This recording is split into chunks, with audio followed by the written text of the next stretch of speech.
Welcome to Oklahoma Politics and You. This is The Right Stuff. My name is Kevin Posey. My guest this evening is Steve Merrill. Steve grew up in Boston and started his 34-year law enforcement career with the United States Air Force in 1972 as a law enforcement specialist. He holds a BA degree in the Administration of Justice from the University of Wyoming, has an associate's degree in Spanish and nearly 50 hours in graduate studies in the fields of human resources development, management, and teaching English as a second language. He started his career with the Immigration and Naturalization Service in 1982 as a Border Patrol agent in Yuma, Arizona. He then worked as an INS investigator in Chicago and as a Spanish instructor at the Federal Law Enforcement and Training Center in Georgia. Prior to his Oklahoma arrival in March 1994, Steve spent 6.5 years as a special agent at INS headquarters in Washington, D.C. While there, he specialized in logistics, equipment and technology acquisitions, implemented laws and programs designed to impact the nation's criminal alien scourge. Steve has provided hundreds of hours of workshop seminars to assorted criminal justice professionals, employers, and others in Oklahoma and other locations on topics ranging from terrorism, officer safety, false documents, immigration and employment laws. He's a he's a recognized expert in the Form I-9, the document the U.S. employers keep on file, which verify their employees' identities and work eligibility. He advises federal and state legislatures on immigration issues and has appeared in Oklahoma media outlets as an immigration expert. After 23 years as a supervisory special agent with the Department of Homeland Security, Immigration and Customs Enforcement, formerly the Immigration and Naturalization Service, the INS, Steve retired in Oklahoma City on June 1st, 2004. In retirement, Steve teaches Form I-9 and Spanish language classes, consults on assorted immigration, computer management, and security matters. Since January 2005, he has volunteered as an English and government teacher at an inner city center in Oklahoma City. He has been a law enforcement instructor with the Oklahoma Regional Community Policing Institute and is currently an adjunct professor with the Moore Norman Technology Center. In his spare time, what little there is, it sounds like, Steve enjoys photography, snorkeling, likes to play chess. He's also a media director with the Oklahoma Minutemen. Steve, welcome to the show. Thank you, Kevin. How are you? Thanks for having me here today. It's great to have you. You've got quite an impressive resume there. What got you interested, first of all, in the field of law enforcement? My dad spent 34 years in the city of Boston, where I grew up in law enforcement. Had a long history with assorted law enforcement functions with the Boston Police. He'd come home at night and I'd look at his uniform and talk to him about what he did, and of course all the cop shows and whatnot on the TV. That I just kind of got a penchant to it, and I decided there was something I wanted to try out, and I kind of got in tune to it once I joined up with the military. Okay, and then you gravitated towards the I guess to be the immigration and naturalization part of it. Is that how did that work out? Did you? I wanted a career in law enforcement. I didn't want to sit in one city the rest of my life, and federal government gave me the opportunity to move when I wanted to. Mm-hmm. And I saw that there was some opportunities, since I had some Spanish language training in college, that the federal government has really wanted to, they paid better than most little cities. Right. And I really enjoyed the challenges of law enforcement at the federal level and the impact. Mm-hmm. You have a total of 34 years in law enforcement. That's quite an impressive career, especially in the field of law enforcement. But you spent 23 years with the INS, and you're still involved with the anti-illegal immigration movement. Tell us a little bit more about that. When I retired, I still had it in my blood. After working in it for 23 years, you just really can't get out of it. I wondered to myself, why in fact there's just not enough movement out there to stop illegal immigration in the country. And not just that, but for instance, green card holders that maybe get convicted of a crime, marriage fraud, so much of peripheral areas here that we need to focus on. And with my expertise and assorted initiatives that I had in my mind, I thought, let me give this my shot, my best shot. I got out and decided to keep it with me, and there's some movement in Oklahoma to do what we can to assist the locals, the legislators, and get the community involved in our efforts so that we can make Oklahoma a safer place to live. Just yesterday, there was a police officer shot in Tulsa, Oklahoma by an illegal alien. Why are we still bleeding in America after 5 years after September 11th? I agree with you. I know there's a lot of people out there that will ask questions like, or they will say things like, well, if you don't want certain people here from certain countries, then they somehow paint you as a racist, or they claim that we need the labor because there's certain jobs Americans won't do. But what's your feelings on the labor issue? That as for example, don't we need illegal aliens or illegal immigrants to do the labor that Oklahomans and Americans allegedly won't do?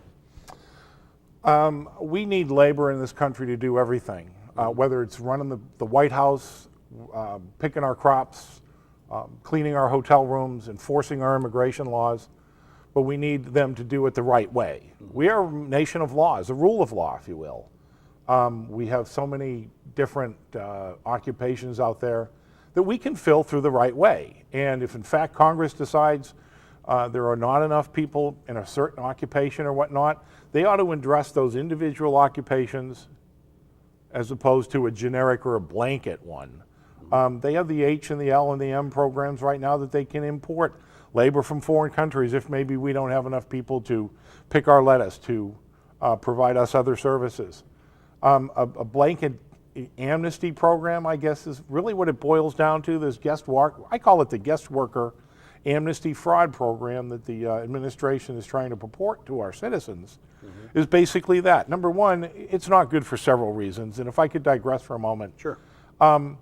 It's a guest worker program is what the administration is calling it. It's an amnesty any way you put the toothpaste on it. It's a path to citizenship. Well, let's face it, if a person's lived here for so many years and they're making $6 an hour doing something, maybe they're working in agriculture. They're not going to work in agriculture when they can get a green card and work in manufacturing making $10 an hour. So where does that agricultural worker go? I mean, who are we going to fill those jobs with? That's going to be a perpetual thing. Bring the people in to work in these particular occupations for a couple of years. These people, not their families, give them 2 years and let them go home. Get back in line after 2 years. Work in the system the best they know how for those 2 years. Come back, and maybe there's somebody else can take their place. Number two, the problem with the guest worker amnesty fraud program that I'm calling it anyway, my term, our Minutemen term, is number two, there are not enough people to administer the program fairly and justly, working for what the government is now that's called the Citizenship and Immigration Services. The people that hand out the green cards, the people that provide the services to immigrants and give out the benefits, naturalize people. They would be tasked with administering this program. They do not have the people. They're overstaffed. They're definitely understaffed. They're definitely overworked.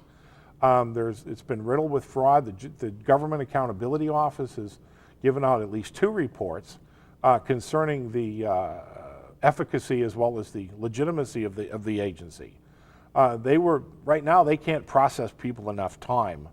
The people here illegally, and they want to provide them with additional responsibilities. I don't think that's right. My T-shirt here says, "Why did not illegal immigration stop after September 11th?" And that's what I want to ask the viewers today. We want more problems in the federal government.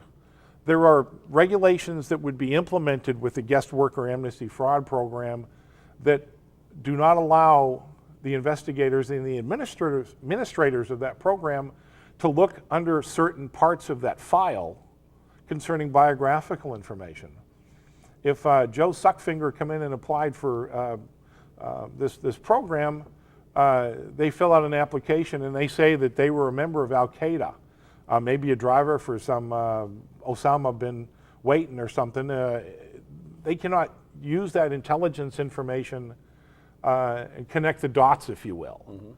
That's a serious flaw in the whole system. And with the people that are running the program, there are not enough of them actually to implement this. How's the government going to provide integrity, keep providing integrity to our already overburdened legal immigration system when they're going to give them anywhere from 4 to 20 million more applications? It just can't be done. That's the second problem with it. The third problem is the people who would actually be investigating these referrals from the benefit side, the investigators around the United States, there's maybe 2,000 total. What are they going to be taking their work away from? Going out and doing the prisons? Investigating other fraud? These are the investigators in Oklahoma City and Dallas and Cincinnati and Salt Lake City. A lot of them, for instance, right now there's only 6 agents that are assigned to immigration law enforcement in Oklahoma City. ICE, if you will, Immigration and Customs Enforcement, of which I retired about 2 years ago. The ICE folks will say there's 14. Well, half of those folks actually are legacy customs and they don't speak Spanish. They cannot respond and process loads that let's say the Highway Patrol picks up at 8 o'clock at night in Pond Creek, Oklahoma, or coming up I-35 through Norman. Highway Patrol calls ICE, and there's only 5 or 6 guys that actually can respond because only those people speak Spanish. There's a problem there because of these folks would also have to take these referrals in any guest worker amnesty fraud program that the Citizenship and Immigration Services people would provide to them. All of a sudden they see this application that says, this guy looks like he hasn't lived here for the criteria, or something just doesn't smell right, a certain criteria in this benefit fraud. There's just not enough people to actually go out and investigate these folks in the system, and they can't look under the certain parts of those files. I think there's serious problems with the integrity of the whole system when we're going to see these things happen if this program is passed by Congress. And I ask everybody to get on the phone, to scream to their friends and neighbors all around the country, to petition Congress to enforcement first. We don't need a guest worker amnesty fraud program because that's what it is. It's amnesty and it's riddled with fraud. Do we need the labor? Sure we do. Unquestionably, we do need people to do this work, but there are ways to do it legally. As I said, there's other programs. You let the Congress let people in and apply for these programs to work in a specific application, work in a specific job for 2 years, make a decent wage and then go home. And then other people can come by, open it up to the world. Let the employers fund somebody to come out here for 2 years to work in their hotel, for 2 years in Oklahoma City or for other places, or work in their factory making widgets. There's a training burden. Well, that's just the responsibility of the employer not to base their business model on cheap illegal immigrant labor. You mentioned a few things there, such as people coming in and having some backgrounds that may be questionable, to say the very least. What are some of the biggest threats to our nation in terms of those illegal immigrants getting here? I mean, it's rather obvious that if they have some backgrounds that where they have, like you mentioned, they may be associated with certain organizations, and that information cannot be shared. What are the consequences of that? I mean, do you think it's a growing cell?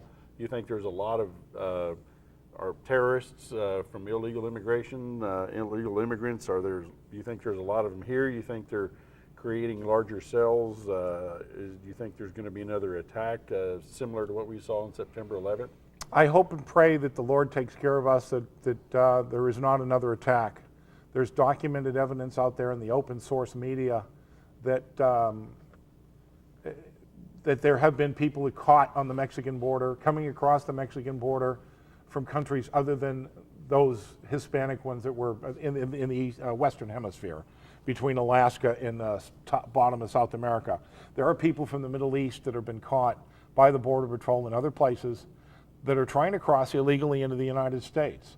There is evidence of military uniforms being found in the desert of people who are countries that have vowed to kill us. Syria, Iraq, other nations outside of in the Middle East and the Far East as well. Money from these countries has been found in these other parts of along our Mexican border, out in the deserts and sometimes in the cities. Al-Qaeda has been, and this is reported open source, that you can find it if you do the research on the internet, that Al-Qaeda has opened up big training camps and other places in South America. And most recently that there's been information that's surfaced in many areas that Middle Eastern people are living in places south of our nation between, the bottom of Texas and Panama and various countries. There's reports that cite several of these, where they're actually out there learning Spanish, learning the culture, adopting Hispanic names, and coming to the United States posing not as who they really are, but people who are from Mexico or from Honduras or other places. This bothers me. It's a national security issue. Maybe it's the person that's delivering your pizza at night, who's working at the local shop, maybe dry cleaning your clothes. You don't know. We don't know who's coming into our country.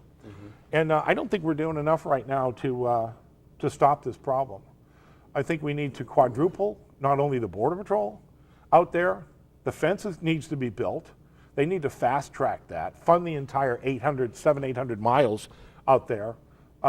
They need to do a lot more, and they need to increase the number of people in the interior of the United States. Cities like Oklahoma City, like Denver, like El Paso, Cedar Rapids, Iowa, the Heartland, at least 4 times of what they currently have of enforcement agents that can go out and investigate the benefit fraud, that can go out and address the criminal alien program. In Oklahoma, when I did this work for 10 years, I can tell the people of Oklahoma right now that if it wasn't me, it was one of my agents that I ordered. If we cannot go down to the Lexington Assessment and Reception Center down in Lexington, Oklahoma, with the Department of Corrections and chat with the new people coming in who are foreign-born nationals or suspected foreign-born nationals, if we can't do that one day a week, we have no business working in Oklahoma. And sometimes that was very difficult to do, but I will tell you, for 10 years, 520 weeks, and when I was the head cheese here in Oklahoma, the supervisory special agent, I made sure that we did that. We identified every foreign-born national coming into the Department of Corrections. These people are the worst of the worst. We need to identify who they are, make sure that they're placed in removal proceedings. This person might be convicted of a violent crime or a drug offense or something. They're sent to prison. They're sent to prison for a reason. They don't just put normal criminals in there. They put the worst in there. We need to identify them, detain them, and place them in removal proceedings and boot them out of the country when they come to when we identify them after they get out of prison. And then when we find out that they've been deported and come back, we need to work with the United States Attorney's offices and prosecute these people so they go to federal prison for many, many years. I think the sentencing guidelines is 48 months the first time they come into the United States illegally after being deported as a criminal alien. Not just the illegal alien that comes into the United States, we're talking about the criminals. We need more of those people. We need to go after the people on probation that are living in our communities, whether they have a green card or whether they're here illegally in the United States that are criminal aliens. We don't have enough people doing that in the United States right now, in the interior of our country. The bottom line is I think we have threats to the national security, to answer the question. There's a lot of it to address, but there's a lot of issues to address, and Congress is just not doing the right thing. Why do they want to give amnesty or guest worker fraud program to implement that? With the new Democratic Congress, there's talk about it right now. The president wants to push this proposal. What's the big deal? It's because big business is asking for it. Big business has bigger lobbies than the people in the United States that care about what's going on. I think everybody in the United States that really cares about the effects of illegal immigration in the United States needs to get on the computers, go to numbersusa.com, go to okminuteman.com, go to okiron.org, get to these websites, get the facts, get informed. Register at numbersusa.com. There are so many things out there that you can do to make your voice heard in the United States easily. You mentioned Minuteman. What do the Minutemen bring to the table to in this the scenario you described? Are they on the Oklahoma border?